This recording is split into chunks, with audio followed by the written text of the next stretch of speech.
Здравейте, уважаеми приятели и зрители! Ние сме в офиса на Народно социално движение и днес с Румен Дечев ще коментираме темата относно свързана с православието, църквата, католицизма и въобще религията като цяло.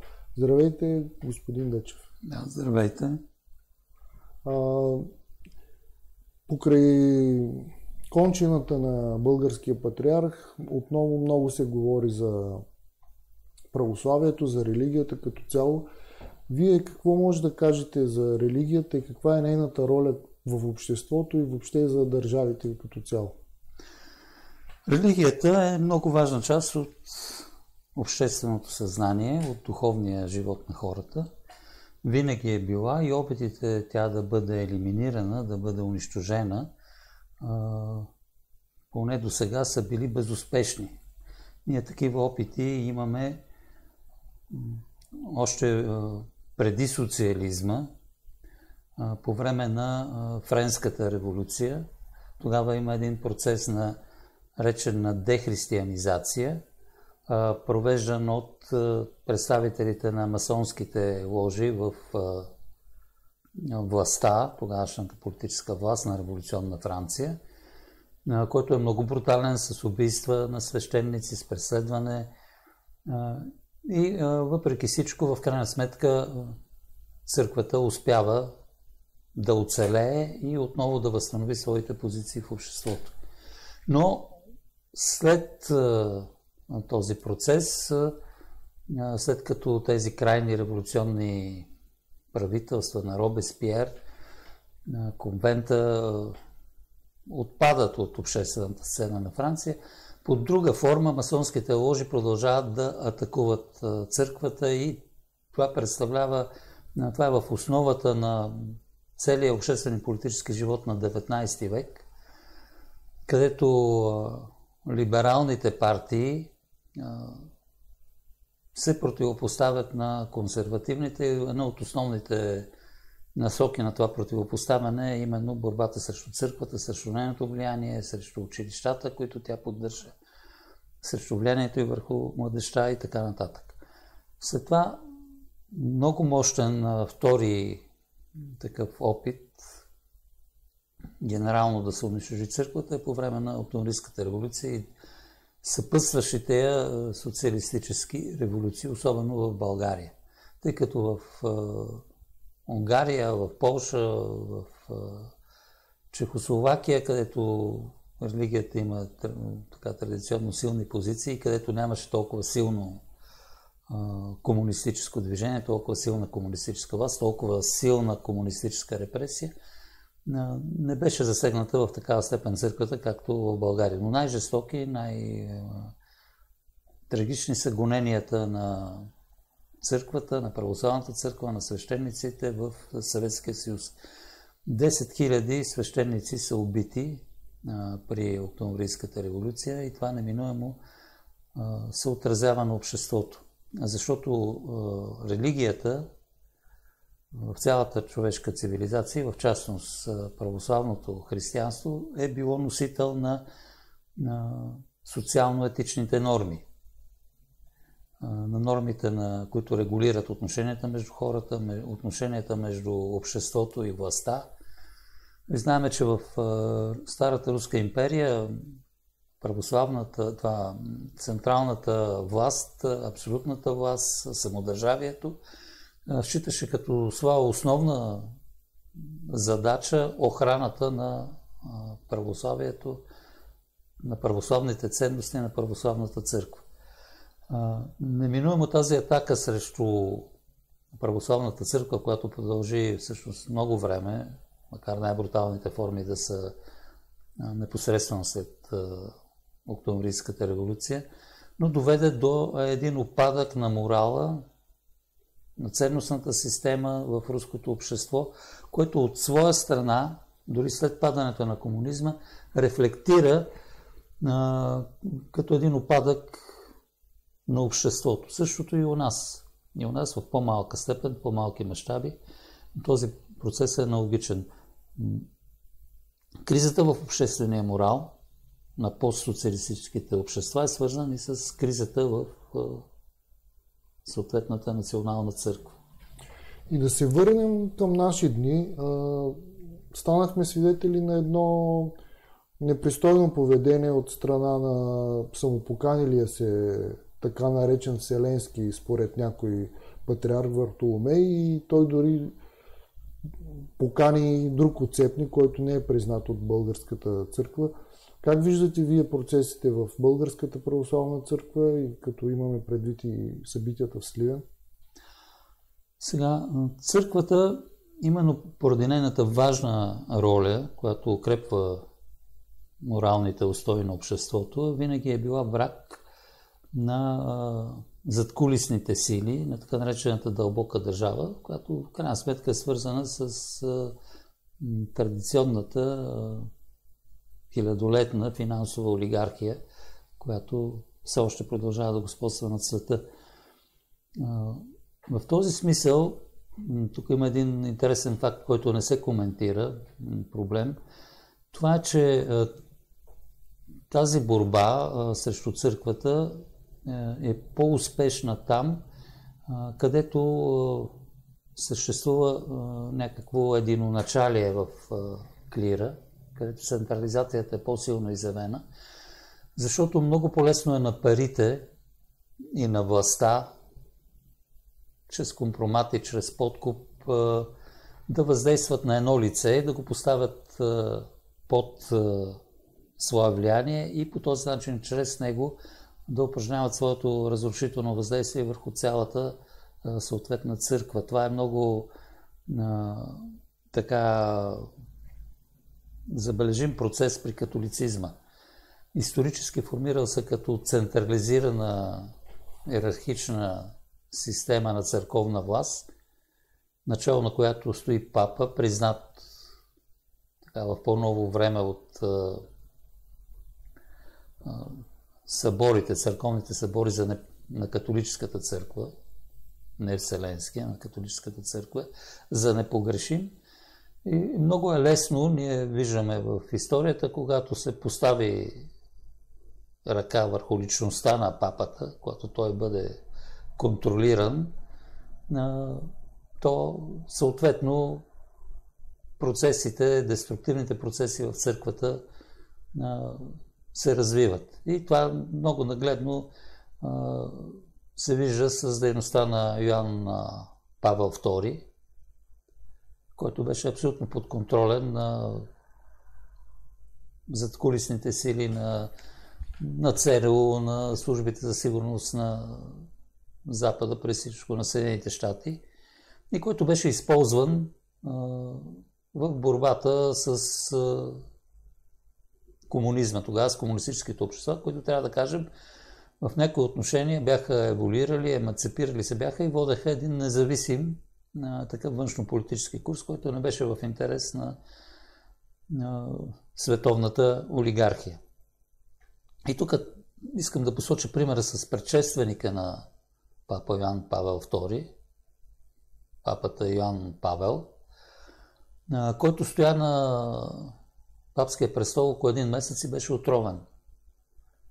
И защо стана това? Защото той се опита да направи реформа в католическата църква, преди всичко да искаше и беше подготвил списък за уволнение на корумпираните кардинали. Искаше едно възраждане, прочистване на католическата църква, което съответно би извадило от влиянието на такива олигархични финансови и политически кръгове. И той на практика няма никакво съмнение, че беше убит, отровен. След това доказателствата за това разчистени, всичките веществени доказателства събрани от държавния секретар на Ватикана, изнесени, скрити, тялото му недопуснато да бъде направена аутопсия и мисля, че кремирано, за да не остават никакви следи. След това ние имаме папа Бенедикт, който се противопостави на глобалистските тенденции, и този немски кардинал, преди това Ратцингер, който предизвика гнева на глобалистските сили, срещу него започна една невероятно силна кампания в медиите и той беше принуден приживе да се оттегли, което е абсолютно противоречие с канона на католическата църква. Съответно, сегашният папа Франциск е тотално поставен под контрола на глобалистските сили и стига се до там, че той става пропагандатор на глобалистските стратегии, като например за унищожаване на европейската цивилизация чрез отварянето и за неконтролируем поток от емигранти, чрез подкрепата си за джендър идеологията, за хомосексуалните бракове, хомосексуализма и така нататък. И тук искам да кажа, че това не е все пак такъв процес. Много често у нас има една погрешна представа за католизма, че това е нещо от начало до край лошо, еретично и така нататък. В католицизма има сили, които противостоят на тези тенденции. Те са основно свързани с редовите християни, с християнски такива общности, но и с представители на висшия католически клир. И аз искам да дам пример тук с кардинал Вегано. Той е известен италиански кардинал, който се противопостави на папа Франциск. Публично, категорично обяви го за проводник на глобализма, че така изцяло се е поставил в услуга на глобализма и че работи срещу християнството. Тоест, трябва да имаме предвид тези тенденции. Сега, като на вашия въпрос от факта, че когато йерархията е централизирана, когато някой еднолично претендира да управлява църквата, много лесно може да бъде поставен под контрол на големите пари, на задкулисието, на дълбоката държава. Същото е и с така наречения цариградски патриарх, глава на Вселенската патриаршия, който така има претенцията, че може еднолично да решава едни или други въпроси. Исторически, действително, цариградският патриарх в средновековието, така дори по-късно, но основно в средновековието има водеща роля. Цариградската патриаршия, докато съществува Византийската империя, е водеща сила на изтока. Тя налага нормите, тенденциите, правилата. И думата на патриарха в много случаи е решаваща, но знаем, че дори и тогава България при княз Борис извоюва своя самостоятелна църква, самостоятелна патриаршия, която по-късно закрита, отново се възражда, но така има стремеж към самостоятелност. Вече по-късно, когато най-голямата православна църква се отделя и така създава в крайна сметка своя патриаршия при сина на Иван Грозни, тази роля намалява, а когато Гърция придобива в началото на 19 век независимост и се формира национална гръцка църква, т.е. тази патриаршия, нейната роля още повече намалява и с формирането и на българската патриаршия след Втората световна война, тя става вече съвсем символична. Но бидейки така персонифицирана в лицето на този вселенски патриарх, тя много лесно е поставена под така влиянието първо на турската власт, тъй като тя се намира в Цариград, в турската държава, с времето и под властта на Съединените щати, на ЦРУ. Такива коментари има в турската преса, които са излезли, които считат, че настоящия Вселенски патриарх Вартоломей е под прекия контрол на ЦРУ. И ние сега виждаме директно как те се опитват да разбият православието, първо да разбият Руската православна църква, която фактически беше глава на християните и в Украйна, традиционно. Изкуствено с помощта на Вартоломей създадоха Украинска православна църква, противопоставиха на Руската православна църква. И сега искат нали, да се намесват и правят опити всъщност не от цяло доста време, чрез тази така наречена Цариградска патриаршия, да се намесват и в делата на Българската православна църква. Това е единият от проблемите. Другият проблем е вътрешното състояние на Българската православна църква, което далеч не е удовлетворително. Българската православна църква е устроена с екзархията. Тя има така демократични, съборни правила на управление.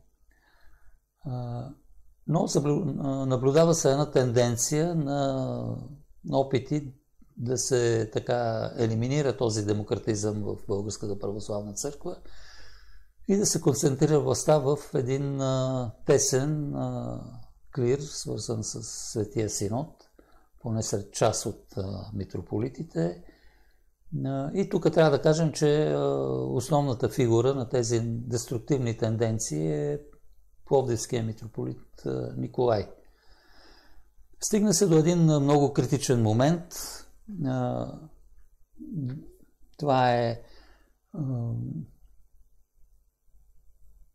тъй като патриарх Неофит беше тежко болен, знаеше се, че може би особено пък висшия клир е знал, че идва края на дните му и беше започнала една задкулисна борба кой да бъде бъдещия патриарх. А това зависи от решение на Светия Синод, което пък зависи от кои стават митрополити и членове на Синода. И понеже беше овакантено мястото на Сливенската митрополия, изборите за Сливенски митрополит се оказаха така решаващи в тази борба. И сега какво стана? Там при назначения избор за митрополит, в който участваха както свещеници, така и миряни, на първо място излезе епископ Иеротей, Агатополския епископ. Обаче Светия Синод, противно на канона, на правилата собствени, които съществуваха, отмени този избор и промени устава абсолютно противоправно, тъй като това е противоречие с съществуващите правила на църквата. Реши, че тя ще направи избор за нов, т.е. Светия Синод ще направи избор за нов митрополит на Сливен на база на нови правила, което предизвика огромно недоволство. Имаше протести, включително тук в София, пред Светия Синод, много силни, не само на представители на Сливенската митрополия, на свещениците на епархията, но и на други епархии от страната, което стресна така Светия Синод. И сега каква е ситуацията? Светия Синод отмени своето решение за нов устав, което явно щеше да падне и ако бъде обжалвано пред съда, но не отмени своето решение за касиране на избора в Сливен и е насрочил нови избори. Това доведе до продължаване на протестите, особено в Сливен. И един от свещениците сливенски, отец Иван, преди 2 дни започна гладна и жадна стачка, която много радикално действие, освен това той не е добре здравословно и не се знае колко дни може да продължи, да издържи. А той казва, че няма да отстъпи, докато не бъде признат за избран епископ Еротей.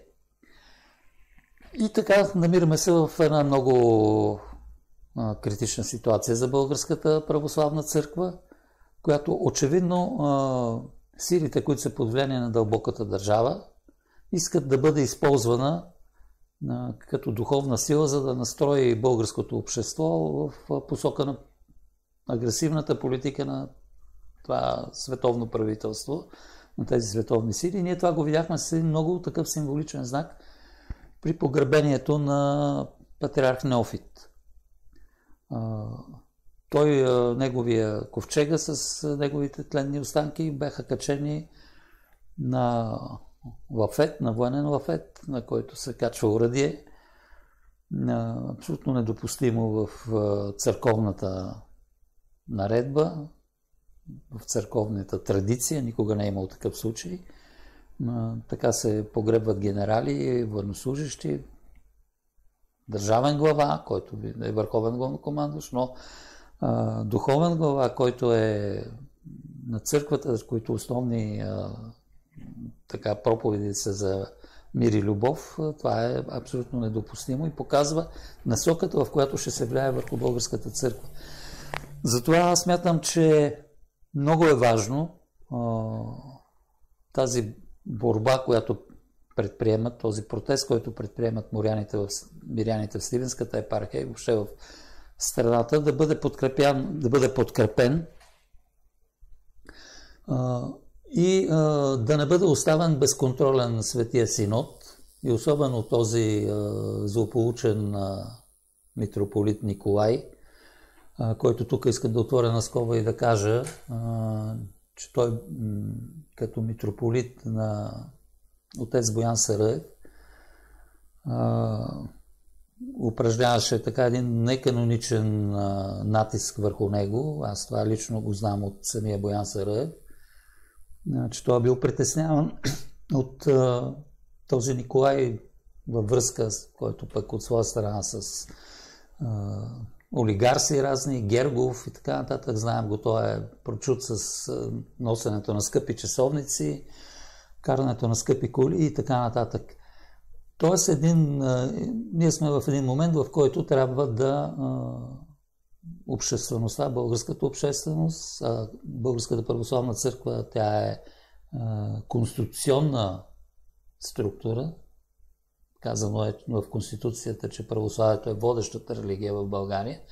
Тоест всички ние сме ангажирани с статута на църквата, да се противопоставим църквата да бъде обсебена от така корумпирани вътрешни и външни сили. И може би с това да завършим? Да завършим с това и да призовем всички български граждани, миряни да подкрепят демократичните начала в Българската православна църква. Аз съм Пресиян Петров. С господин Румен Дечев обсъдихме проблемите на българската църква и религията като цяло. До нови срещи!